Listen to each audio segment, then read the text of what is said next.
Halo Sobat Jaksa Menyapa dan sahabat RCL. Kenali hukum, jauhi hukuman. Assalamualaikum warahmatullahi wabarakatuh.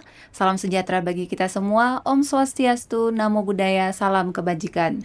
Senang sekali saya Tentri Bidana Simajuntak AMDAK bisa menemani Anda semua dalam program Jaksa Menyapa. Podcast ini adalah ruang bagi kita untuk mengupas tuntas sinergi antar instansi demi pelayanan publik yang lebih baik di wilayah Kabupaten Sukabumi. Hari ini topik kita sangat menarik dan penting bagi para tenaga kesehatan maupun masyarakat, yaitu tentang peran kejaksaan dan dinas kesehatan dalam pembinaan dan pengawasan tenaga medis, khususnya pengobatan tradisional. Sudah hadir di tempat ini narasumber kita, yaitu Bapak Haji Cucu Sumintardi, SKM MKM, sebagai Kepala Bidang Kesehatan Masyarakat pada Dinas Kesehatan Kabupaten Sukabumi, dan Bapak Ajun Jaksamadya Dimas Firiski SH, selaku PLT Kasubsi 1 Seksi Intelijen pada Kejaksaan Negeri Kabupaten Sukabumi. Selamat datang Bapak semuanya. Apa kabarnya Bapak? Baik. Baik, terima kasih. Baik, langsung saja kita ke bahasan utama. Pertama, mungkin saya akan bertanya kepada Bapak dari Dinas Kesehatan ya Pak ya. Bapak, bagaimana Dinas Kesehatan memastikan setiap fasilitas kesehatan di wilayah Kabupaten Sukabumi telah menjalankan SOP yang sesuai untuk meminimalisir resiko malpraktik?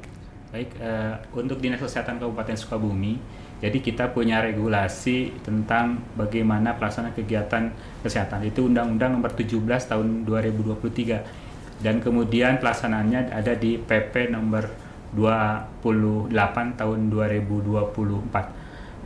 Di situ bagaimana peran tenaga-tenaga kesehatan dalam melaksanakan kegiatan.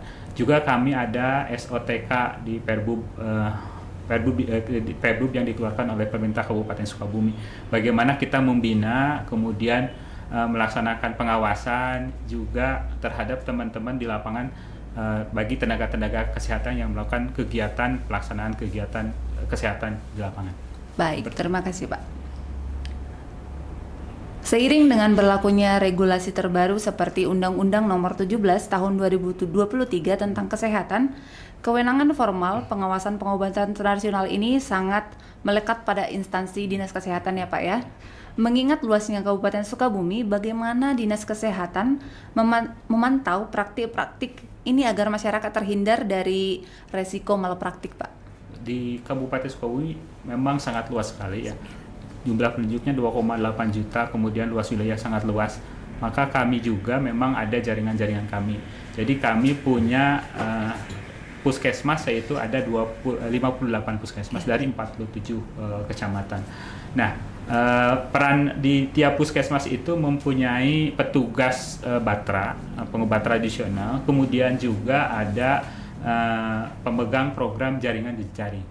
Pengobatan tradisional ini misalkan ada kelompok-kelompok pengobat tradisional di daerah tersebut, maka dibina oleh pemegang program batra, dan juga termasuk dalam di kesehatan itu, pelaksana kegiatan itu dimonitoring oleh jejaring kesehatan. Kalau jaringan itu ada pustu, ada posyandu, tetapi kalau jejaring itu kayak dokter praktek, kemudian ada tempat klinik, ada kayak apotek, itu dibina oleh jejaring oleh teman-teman puskesmas. Nah, ini juga mempunyai peran bagaimana untuk bisa melakukan monitoring, mengevaluasi, kemudian mendata siapa saja di tiap kecamatan ataupun di tiap puskesmas itu yang praktek-praktek seperti itu, termasuk praktek yang batra. Ini upaya-upaya kita supaya batra-batra ini terevaluasi, terdata, kemudian bisa kami juga arahkan dan kita bina. Baik, terima kasih penjelasannya yang sangat lengkap ya Pak ya. Baik, untuk selanjutnya kita beralih kepada pihak Kejaksaan Negeri Kabupaten Sukabumi. Bapak Kasubsi 1 Seksi Intelijen Kejaksaan Negeri Kabupaten Sukabumi, berdasarkan Undang-Undang Nomor 17 Tahun 2023 tentang Kesehatan, kewenangan perizinan dan pengawasan pengobatan tradisional secara formal ada pada Dinas Kesehatan. Lalu apa pijakan hukum atau legal standing Kejaksaan Negeri Kabupaten Sukabumi sehingga tetap aktif memantau dan mendata praktik pengobatan tradisional di lapangan, Pak? Baik, betul sekali. Memang dengan berlakunya Undang-Undang Nomor 17 Tahun 2023 tentang kesehatan, maka pembinaan dan pengawasan pengobatan tradisional atau BATRA berada di bawah kewenangan Dinas Kesehatan. Namun dasar hukum atau pijakan kami melalui Kejaksaan Republik Indonesia dengan Undang-Undang Nomor 16 Tahun 2004 tentang Kejaksaan Republik Indonesia sebagaimana telah diubah dan ditambah dengan Undang-Undang Nomor 11 Tahun 2021 melalui pasal 30C, yaitu fungsi intelijen justisia melaksanakan kegiatan di bidang ketentraman dan ketertiban umum.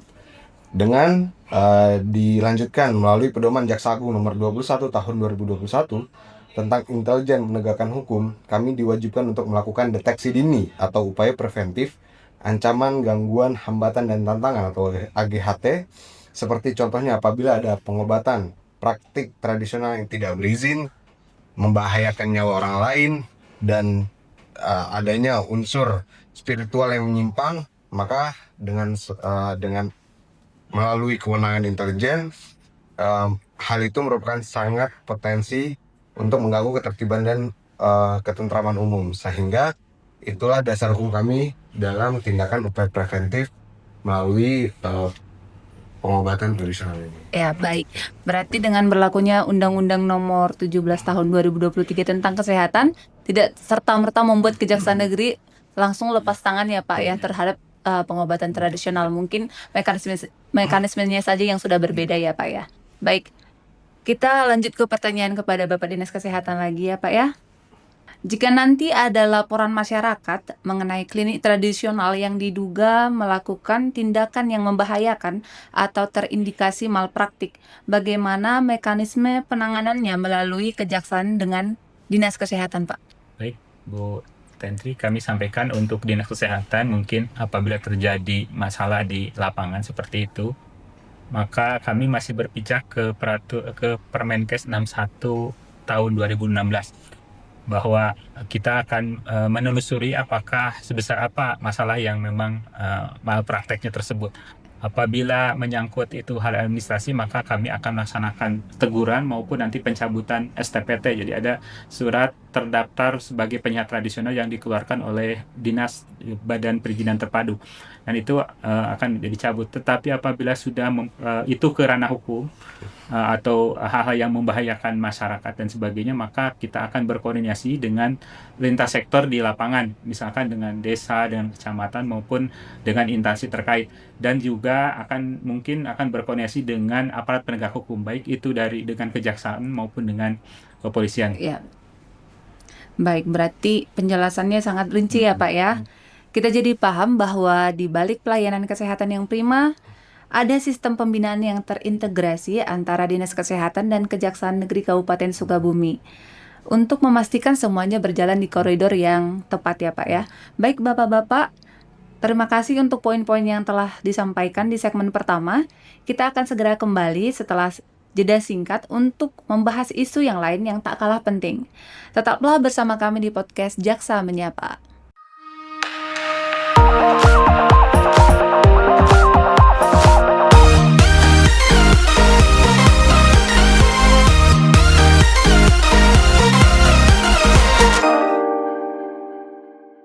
Selamat datang kembali di podcast Jaksa Menyapa, Kenali Hukum Jauhi Hukuman. Masih bersama saya Tentri Pidana Simanjuntak AMDAK, dan tentunya masih bersama rekan-rekan dari Dinas Kesehatan dan Kejaksaan Negeri Kabupaten Sukabumi.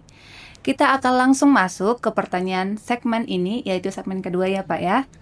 Dari Bapak Jaksa, dengan adanya inovasi optimalisasi pelaksanaan pengisian laporan bulanan pengobatan tradisional secara administratif penegakan hukum, mengapa pelaporan yang kini diubah menjadi berbasis Google Sheet ini sangat penting bagi institusi kejaksaan, Pak? Baik, memang secara kelembagaan kami terikat pada Keputusan Jaksa Agung atau Kepja nomor 135 tahun 2019 tentang format administrasi intelijen kejaksaan. Dalam Kepja tersebut ada kewajiban kami untuk melakukan laporan bulanan terkait dengan pendataan adanya pengobatan tradisional, yang mana dalam hal ini dikenal dengan format LIN20. Mengingat Kabupaten Sukabumi ini sangat luas, apabila kami melakukan pendataan secara manual dengan turun ke lapangan, maka tidak akan optimal dan tidak akan efektif. Sehingga kita membuat inovasi ini untuk melakukan pendataan secara real time, sehingga apabila nanti dibutuhkan oleh pimpinan dan di suatu ketika analisis intelijen tersebut juga dapat dilakukan secara komprehensif, maka penegakan hukum yang akan diambil oleh kejaksaan akan lebih presisi. Demikian. Baik, terima kasih. Jika data dari sistem Bapak ini menemukan adanya tempat praktik pengobatan tradisional seperti pijat urut, herbal, atau pengobatan alternatif lainnya yang ternyata melakukan penyimpangan hingga merugikan pasien, bagaimana konstruksi hukum yang akan dibangun oleh kejaksaan, Pak? Disinilah pentingnya data terpadu dan verifikasi lapangan ya. Tentunya jika penyimpangan yang bersifat administratif dan terkait dengan standar layanan kesehatan empiris, maka sanksi administratif berada di bawah kewenangan Dinas Kesehatan. Namun jika ternyata ditemukan ada unsur mens rea atau kesalahan dari sang terduga pelaku, seperti misalnya adanya rangkaian kata bohong atau penipuan yang berkedok dapat menyembuhkan, menjanjikan penyembuhan, dan serangkaian hal-hal tipu muslihat, maka itu dapat ke ranah pidana sehingga akan dilakukan upaya penegakan hukum. Yang mana hal ini masuk ke dalam kategori unsur penipuan, yaitu yang diatur dalam pasal 492 KUHP. Baik. Dan apabila jika ternyata di dalam prakteknya ada korban jiwa atau adanya kelalaian yang mengakibatkan luka berat, maka hal ini dapat dikenakan unsur pasal 474 ayat 3 dan ayat 2. Demikian. Baik, terima kasih penjelasannya. Lalu bagaimana sinkronisasi antara Dinas Kesehatan dan Kejaksaan Negeri Kabupaten Sukabumi dalam mensosialisasikan regulasi hukum terbaru kepada para dokter dan perawat agar mereka bisa bekerja dengan rasa yang aman, Pak? Mungkin dari Bapak Dinas Kesehatan, Pak. Baik, jadi kalau di Dinas Kesehatan itu mungkin nanti akan memperkuat kerjasama dalam hal edukasi. Baik kami dari Dinas Kesehatan maupun dari Kejaksaan kolaborasi dan koordinasi untuk menyampaikan tentang peraturan-peraturan kesehatan, kemudian langkah-langkah preventif yang awal untuk agar tidak terjadi hal yang tidak diinginkan seperti itu. Itu mungkin kolaborasi yang akan kami lakukan dengan Kejaksaan. Baik. Agar teman-teman di lapangan mengerjakan kegiatan sesuai dengan aturan, kemudian ada peraturan-peraturan terbaru mungkin yang nanti akan keluar juga mungkin segera disosialisasikan bersama. Iya, berarti harus terus-terus melakukan sosialisasi ya Pak ya? Sosialisasi dan koordinasi ya. Baik. Dari sisi peraturan dan sebagainya. Siap Bapak. Untuk memastikan perlindungan hukum ini tidak tumpang tindih dan terus berkesinambungan ke depannya, bagaimana instrumen hukum antar lembaga ini diatur antara Kejaksaan dan Dinas Kesehatan? Mungkin bisa dijawab Bapak berdua. Mungkin dari Siap. Jadi kami tentunya tidak akan bekerja secara sektoral, meskipun dengan kewenangan seperti pembinaan pengawasan ada di Dinas Kesehatan, namun Kejaksaan juga diberikan kewenangan untuk melakukan upaya preventif atau deteksi dini terkait adanya AGHT. Sepanjang target jangka menengah dan panjang dari aksi perubahan ini akan kami formulasikan tentunya dengan kolaborasi dan kerjasama dengan Dinas Kesehatan melalui Memorandum of Understanding atau MOU, sehingga ketika kami dapat melakukan kerja-kerja di lapangan itu tentunya dapat bersinergi dan berkolaborasi lebih baik lagi. Ya, kalau kami dari Dinas Kesehatan mungkin masih berpijak ke PMK 661 tahun 2016, apa yang harus kami lakukan di Dinas Kesehatan, kemudian juga nanti akan lebih meningkatkan kerjasama. Kemudian kalau muncul nanti MOU bersama, bagaimana langkah-langkah yang harus dilakukan dalam rangka upaya preventif, jangan sampai terjadi hal yang tidak diinginkan di masyarakat. Ini untuk kepentingan masyarakat juga agar mereka aman diberikan pelayanan, terutama dalam pelayanan kesehatan tradisional ini. Insya Allah kita akan lebih mempererat lagi, nanti akan ada tindak lanjut dari kegiatan ini. Mungkin setelah kegiatan ini ada bertemu seperti ini, nanti ada MOU ataupun apa, sehingga kita akan lebih baik lagi untuk lebih lagi memberikan pelayanan kepada masyarakat. Baik, berarti tetap membangun koordinasi ke depannya ya Pak ya, antar instansi mungkin dari Kejaksaan sama Dinas Kesehatan. Baik, luar biasa penjelasan para narasumber, sudah sangat jelas ya sampai penghujung podcast ini. Sebagai penutup diskusi kita hari ini, apa harapan dan target jangka panjang dari kolaborasi antara Dinas Kesehatan dan Kejaksaan Negeri terhadap kualitas pelayanan publik di bidang kesehatan Kabupaten Sukabumi, serta pesan untuk masyarakat terkait kepercayaan terhadap peningkatan pelayanan kesehatan di Kabupaten Sukabumi, Pak? Baik, mungkin dari kami yaitu saya ingin penyiar tradisional ini benar-benar melaksanakan kegiatan sesuai dengan peraturan yang berlaku. Kemudian memberikan keamanan terhadap kegiatan pelaksanaannya. Kemudian yang selanjutnya juga saya berharap yang penyiar tradisional itu mempunyai legalitas gitu. Legalitas yang dikeluarkan oleh kalau di PMK itu oleh Badan Perizinan Terpadu, Dinas Perizinan Terpadu. Ini juga akan didorong bagaimana penyiar-penyiar tradisional di Kabupaten Sukabumi mempunyai STPT, jadi surat terdaftar penyiar tradisional. Nah, itu mungkin dorongan kami selanjutnya, sehingga mudah bagi kami untuk bisa melakukan pembinaan, pengawasan maupun nanti baik dengan kami maupun lintas sektor ataupun dengan kejaksaan pada saat itu sudah terdaftar dan mempunyai STPT. Baik, kalau dari Bapak sendiri? Tentunya kalau kami dari kejaksaan, dalam hal misalnya Dinas Kesehatan membutuhkan kami untuk melaksanakan pembinaan ataupun pengawasan, dan apabila ternyata di dalam prakteknya diduga merupakan adanya unsur perbuatan melawan hukum yang mana bisa dibawa untuk ke ranah pidana, maka kami tentunya akan siap untuk mendukung kerja-kerja dari Dinas Kesehatan. Dan tentunya kami sebagai kejaksaan, sebagai ketua tim dari pengawasan aliran kepercayaan masyarakat, maka memberikan perhatian khusus dalam pengobatan tradisional ini, sehingga jangan sampai ketika terjadi adanya praktek yang ternyata menyimpang dari aliran yang ada di kepercayaan di masyarakat itu menjadi sebuah masalah. Maka tentunya kami semua tidak ingin hal itu terjadi, sehingga disinilah fungsi intelijen bekerja dan bekerja bersama dengan Dinas Kesehatan. Demikian. Baik, terima kasih untuk penjelasannya ya Pak ya. Sangat jelas menurut saya tentang pengobatan tradisional yang sudah mungkin berjalan di masyarakat luas ya Pak ya. Baik Sobat Jaksa, jelas sekali penjelasan dari kedua narasumber kita hari ini. Kolaborasi ini membuktikan bahwa dengan komunikasi dan pembinaan yang tepat, kita bisa meminimalisir resiko hukum dan meningkatkan kepercayaan publik terhadap layanan kesehatan di wilayah Kabupaten Sukabumi.